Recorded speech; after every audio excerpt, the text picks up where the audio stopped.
तो आज हम शुरुआत कर रहे हैं ज्योग्राफी की 7वीं मैराथन की। और इस मैराथन में भी बिल्कुल जो 6 मैराथन हो चुकी उसी तरीके से बहुत जो महत्वपूर्ण कंटेंट है उसको हम कवर करने वाले हैं और शानदार तरीके से कंप्लीट करेंगे।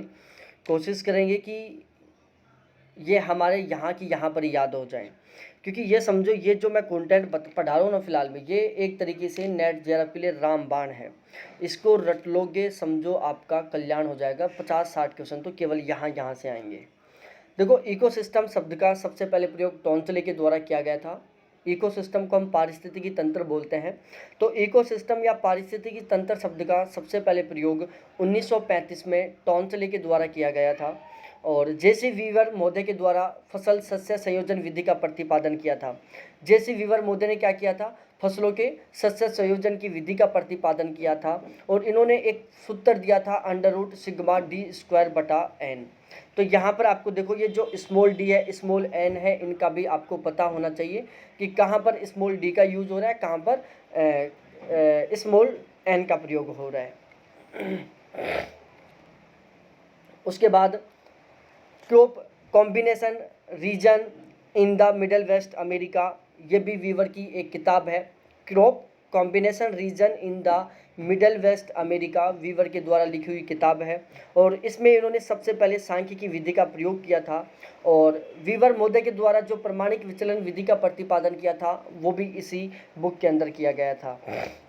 पीस ऑफ ज्योग्राफी, शांति का भूगोल, जो पुस्तक है वो स्पाइक मैन की है और स्पाइक मैन के द्वारा geography the piece of geography, Spykman के द्वारा 1944 में द पीस ऑफ ज्योग्राफी पुस्तक लिखी गई थी। और कॉस्मोस हम्बोल्ट के द्वारा लिखी हुई किताब है जिसको 5 खंडों में विभाजित किया गया है और कॉस्मोस को 1848 में लिखा गया था। तो कॉस्मोस पुस्तक है जो हम्बोल्ट के द्वारा लिखी हुई किताब है और कॉस्मोस किताब को हम्बोल्ट महोदय ने टोटल 5 खंडों में डिवाइड किया है। वहीं कॉस्मोग्राफी शब्द का सबसे पहले प्रयोग भी हम्बोल्ट ने किया था। तो कॉस्मोस पुस्तक हम्बोल्ट की है जिसको 5 खंडों में विभाजित किया गया है। कॉस्मोग्राफी जो शब्द है उसका सबसे पहले प्रयोग भी हम्बोल्ट ने किया था। इसके अलावा यदि मैं सही क्रम से व्यवस्थित कराऊं तो ध्यान रखना, सबसे पहले यदि 4 भूगोलवेताओं को क्रम से पूछ ले कि इनका जन्म को क्रम से व्यवस्थित करो, सबसे पहले किसका जन्म हुआ, उसके बाद किसका, उसके बाद किसका, उसके बाद किसका, तो एनेक्सिमेंडर, अरस्तु, इराटोस्थनीज और टॉलमी, यदि इन चारों विद्वानों में कंपेयर करवाई जाए तो सबसे पहले जन्म हुआ था एनेक्सिमेंडर का, उसके बाद में हुआ था अरस्तु का, उसके बाद हुआ इराटोस्थनीज का और उसके बाद हुआ टॉलमी का। तो सबसे पहले जन्म था एनेक्सिमेंडर का, एनेक्सिमेंडर के बाद जन्म लिया अरस्तु ने, अरस्तु के बाद जन्म लिया इराटोस्थनीज ने और इराटोस्थनीज के बाद जन्म लिया टॉलमी ने। टॉलमी को मानचित्र कला का जनक कहा जाता है। और इसके अलावा यदि मैं आपको बताऊं, यूनानी विद्वानों को श्रेय दिया जाता है मानचित्र कला को चरम विकास तक पहुंचाने का। मानचित्र कला को जो विकसित करने का श्रेय वो यूनानियों को ही दिया जाता है और मानचित्र कला का जो जनक है वो टॉलमी को कहा जाता है। भाई बहुत अच्छी खासी बरसात चालू हो चुकी है यहाँ पर भी। श्री गंगानगर जो कि राजस्थान में, वहाँ पर बाढ़ आ रही है। आज बहुत गजब की बरसात हुई है, मतलब आधा शरीर डूब जाए इतनी ज़बरदस्त तरीके से पानी भरा हुआ है पूरे गंगानगर में। ठीक है। 10 की जनसंख्या वृद्धि को दिखाने के लिए तुलनात्मक बार का प्रयोग किया जाता है।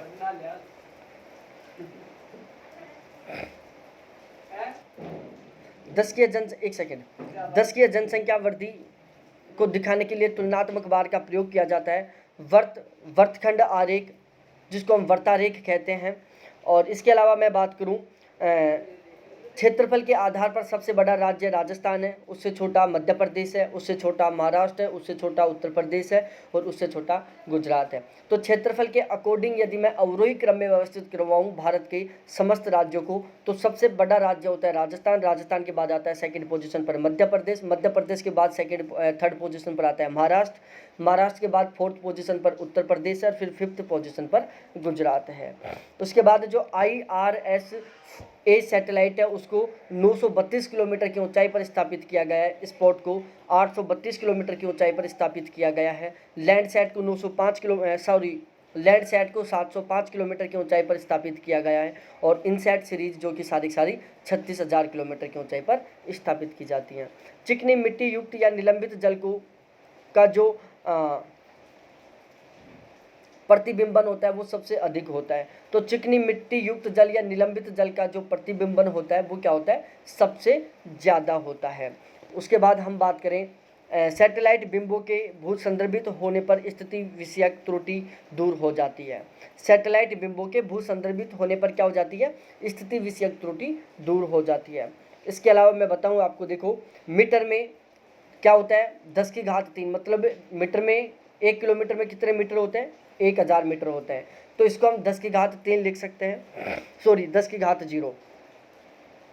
10⁻0 का मान मतलब मीटर है, और 10⁻−3 का मतलब मिलीमीटर है, 10⁻−6 का मतलब माइक्रोमीटर है, और 10⁻−9 का मतलब नैनोमीटर है। तो मीटर 10⁻0, मिलीमीटर 10⁻−3, माइक्रोमीटर 10⁻−6 और नैनोमीटर 10⁻−9 है। ठीक है, तो इस तरीके से ये सारी चीज़ें हैं। और ठीक है, तो अब हम थोड़ा आगे कंटिन्यू करते हैं इसको। देखो क्या होता है कि अभी बरसात आ रही थी, मैंने आपको बताया भी था, और मैंने रिकॉर्डिंग क्लास चल रही है तो बीच में हम इसको वीडियो को रोक भी सकते हैं। अब भी भाई नहा रहा था, मैं भी बाहर निकल गया, वो अच्छी खासी बरसात हो रही थी, मेरा भी मन किया, गया थोड़ा सा भीजा, बरसात खत्म हो गई, वापस आ गया। ठीक है ना। तो अब देखो, लोरेंज वक्र किसी तथ्य का सापेक्ष संकेंद्रण दिखाने के लिए, किसी भी तथ्य का यदि आप सापेक्ष रूप से संकेंद्रण दिखाने के लिए लोरेंज वक्र का प्रयोग किया जाता है। फोटोग्राफीय 0.3 से 0.9 के बीच में होता है, प्रकाशीय 0.3 से 15 के बीच में होता है, प्रतिबिंब अवरक्त 0.7 से 3 के बीच में होता है, सुदूर अवरक्त 3 से 15 के बीच में होता है।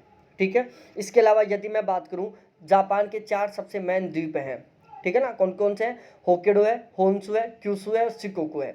तो इनको एक तो आकार के आधार पर अवरोही क्रम में व्यवस्थित करें, और एक इनको हम उत्तर से दक्षिण की ओर व्यवस्थित करें। तो यदि मैं आकार के आधार की बात करूं तो सबसे बड़ा होन्शु है, उससे छोटा होक्काइडो है, उससे छोटा क्यूशु है और सबसे छोटा शिकोकू है। और यदि मैं उत्तर से दक्षिण की ओर व्यवस्थित करवाऊँ तो सबसे उत्तर में होक्काइडो है, होक्काइडो से दक्षिण में होन्शु है, होन्शु से दक्षिण में शिकोकू है और शिकोकू के दक्षिण में क्यूशु है। ठीक है, तो ये बातें आपको अच्छे से याद रखनी है। समुद्र अधिस्थल सिद्धांत हैरी आस्मोदे के द्वारा 1960 में दिया गया था। केंद्र स्थल सिद्धांत 1933 में दिया गया था। जेफरसन मोदे के द्वारा प्राइमेट सिटी शब्द का प्रयोग सबसे पहले 1939 में किया गया था। इराटोस्थनीज एक ग्रीक विद्वान थे, यूनान के विद्वान थे। स्ट्रेबो, टोलमी और प्लिनी रोमन भूगोलवेता हैं। अल मसूदी, अलबरूनी, इब्न हाकल, इब्न खल्दून और अल बल्की, ये सारे कहाँ के, अरब के हैं। वोन थेन्यून कृषि स्थानीकरण का सिद्धांत, तो वोन थेन्यून मोदे के द्वारा 1826 में कृषि स्थानीकरण का सिद्धांत दिया गया था, और ये जो सिद्धांत है वो प्रासंगिक दृष्टिकोण का सिद्धांत है। और इसके अलावा पैलेस वर्क फोल्क जो कि पैट्रिक गिडिस से संबंधित है, पैलेस वर्क फैमिली जो कि लाप्ले से संबंधित है। ठीक है, तो पैलेस वर्क फैमिली लाप्ले से संबंधित है, पैलेस वर्क फोल्क पैट्रिक गिडिस से संबंधित है।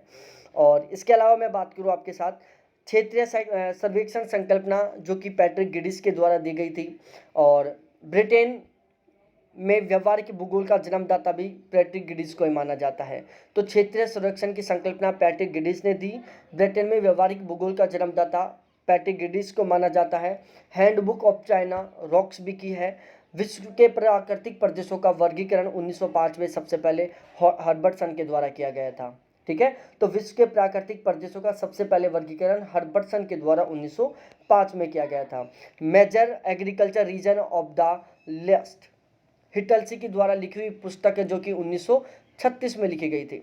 ठीक है, तो हिटलसी मोदे के द्वारा 1936 में major agriculture region of the list नामक किताब लिखी गई थी, जिसमें इन्होंने विश्व के प्राकृतिक प्रदेशों का वर्गीकरण किया था, विश्व के प्रमुख कृषि प्रदेशों का वर्गीकरण किया था। ध्यान रखना, कृषि प्रदेश। हर्बर्टसन ने प्राकृतिक प्रदेशों का वर्गीकरण किया था, हिटलसी ने कृषि प्रदेशों का वर्गीकरण किया था।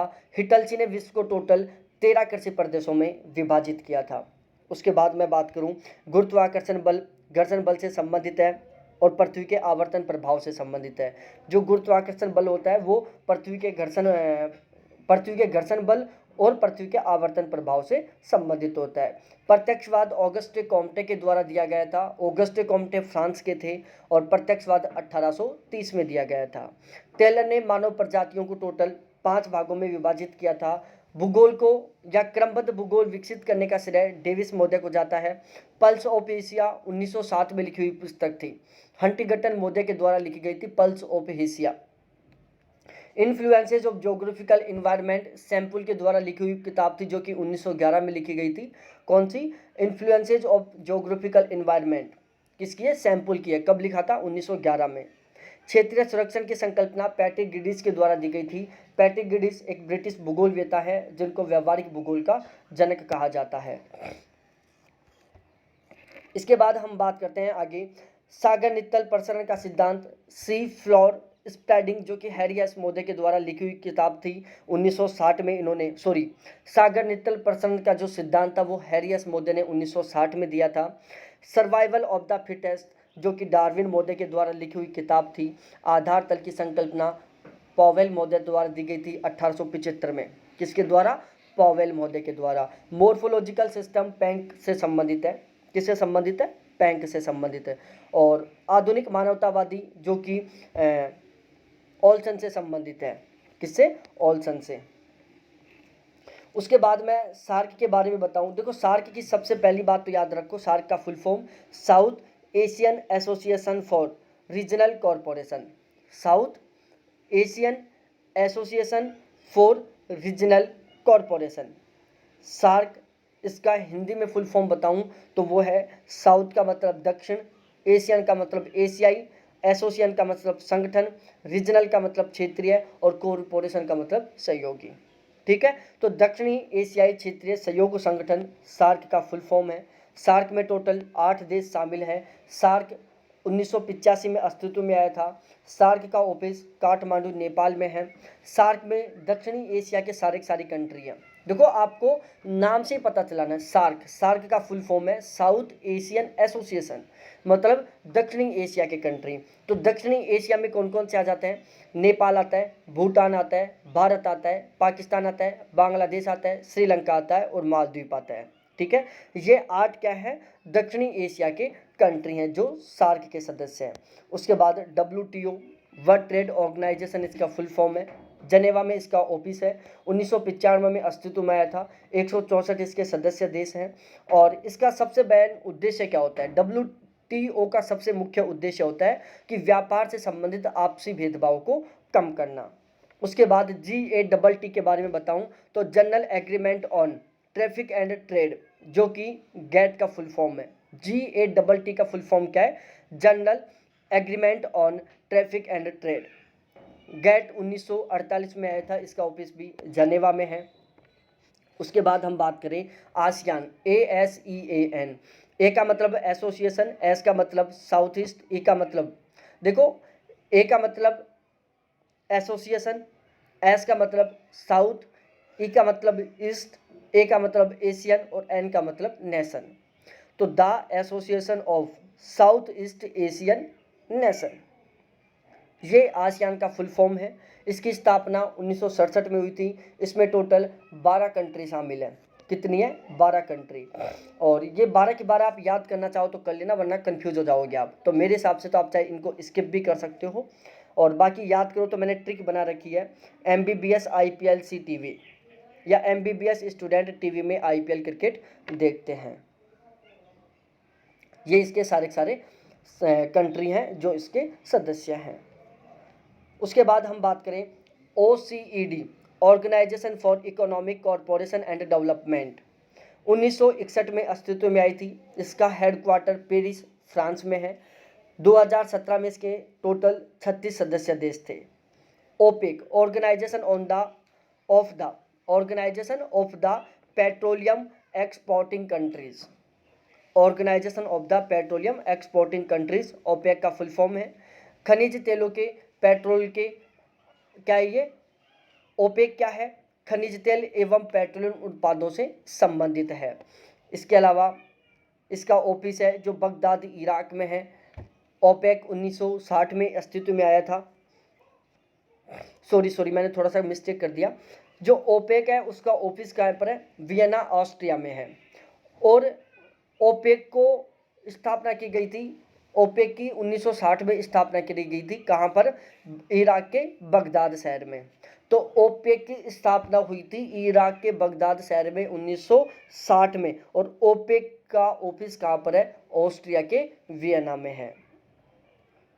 ये ओपेक के प्रमुख सदस्य देश हैं। तो आपको याद रखना है थोड़ा सा कि जो भी पेट्रोलियम उत्पादक देश हैं, जो कंट्री पेट्रोल का प्रोडक्शन करते हैं, वो सारे के सारे क्या हैं? ओपेक के सदस्य देश हैं। ठीक है, तो आज मैं इतनी क्लास ले पाऊंगा, फिर से बरसात हो गई। ठीक है, और बाकी हम कल बिल्कुल कंटिन्यू 1 घंटे की क्लास लेंगे।